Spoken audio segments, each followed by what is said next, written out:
What's going on, guys? Tyler here, and I got something super cool for you today. What I'm going to be showing you is an exercise that you can do when you have no time to be practicing. You can use this exercise when you're sleeping. You can use this exercise when you're watching TV. You can use this exercise when you're hanging out with your girlfriend, which we all know that takes up a lot of time. And we still got to be getting better at the bass. So you're going to love this exercise. Now, a little bit about the exercise before we get started.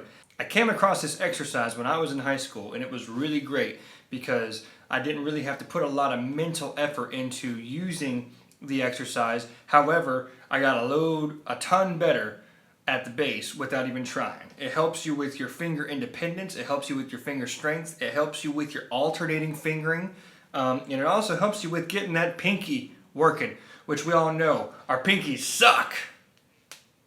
Don't give up on your pinky. That is a very important finger. Don't get rid of your pinky. Don't discount your pinky. Let's get the pinky working, and once it's working, you'll be able to be jamming on the bass with all 4 of your fingers, and you're going to be better that way. So anyways, let's get to the exercise. The exercise is so simple, and that's why I love the exercise. This is the exercise. Starting on the 1st fret on whichever string, we're going to use the G string for this example, with your index finger. You're going to play the G sharp, followed by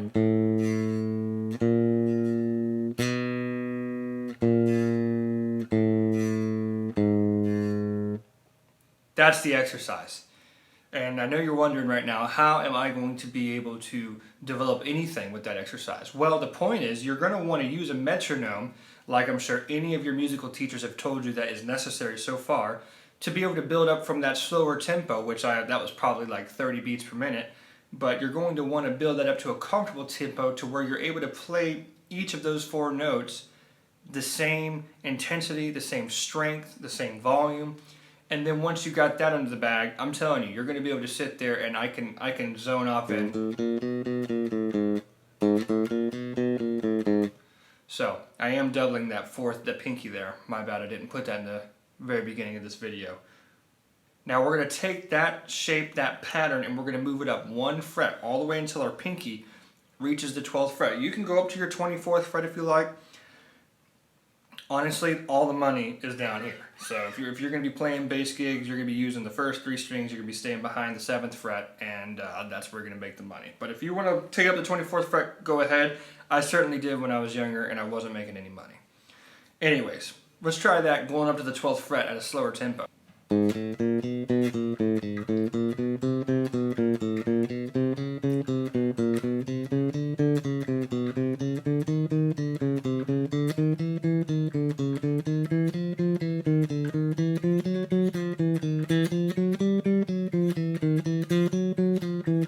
What am I going to eat for dinner tonight? Probably a steak.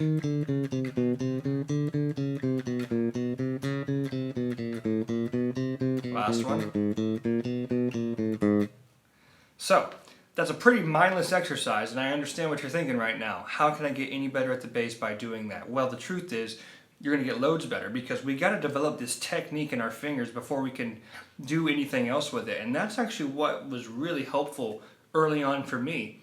I had a lot more finger strength than I had knowledge about the instrument. I could play in position. I knew where my NG, my 1, my 4, my 5 chords were, and I was able to play along with blues bands and whatnot, and I was able to hear those changes, but I wasn't really sure about how I could connect my fingerboard at that point.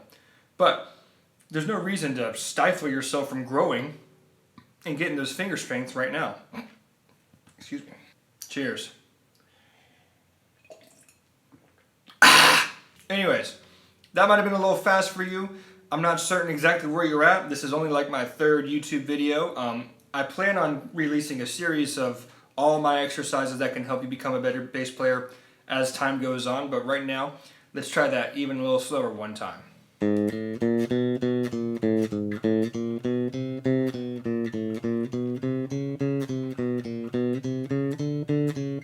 Notice how all my fingers stay on the fretboard until I'm done with the whole movement. Last one up top, back down.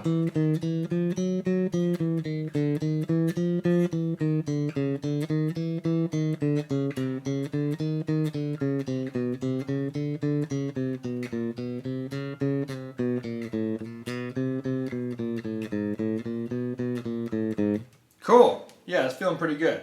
So I can't really do a real world example currently because I don't have a TV hanging behind you or anything right now that I can watch. But trust me when I say, after you get comfortable with this position, you'll be able to fly up and down your fretboard doing that.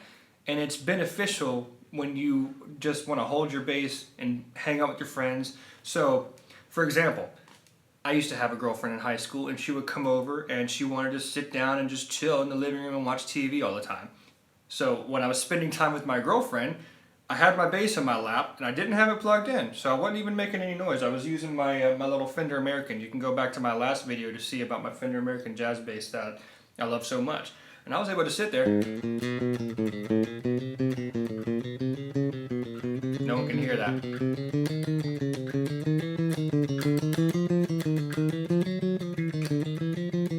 Oh, missed one. Go back up.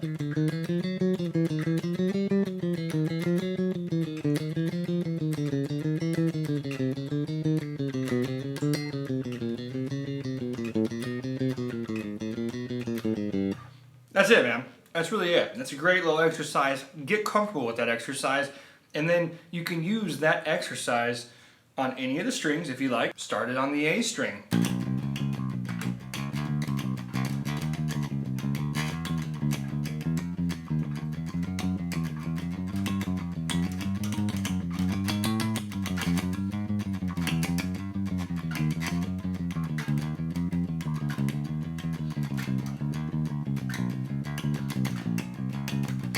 That's it. It's a great exercise. I'm feeling nice and warmed up right now.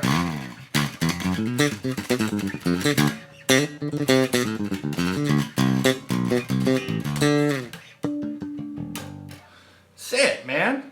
You can literally be getting better at the bass in no time without even using your mind. Start off with this exercise, spend some time with it. Once you get comfortable with it, come back to my channel. By then, I'm going to have a new exercise for you, and I think you're really going to like this next one. Stay tuned. Thanks.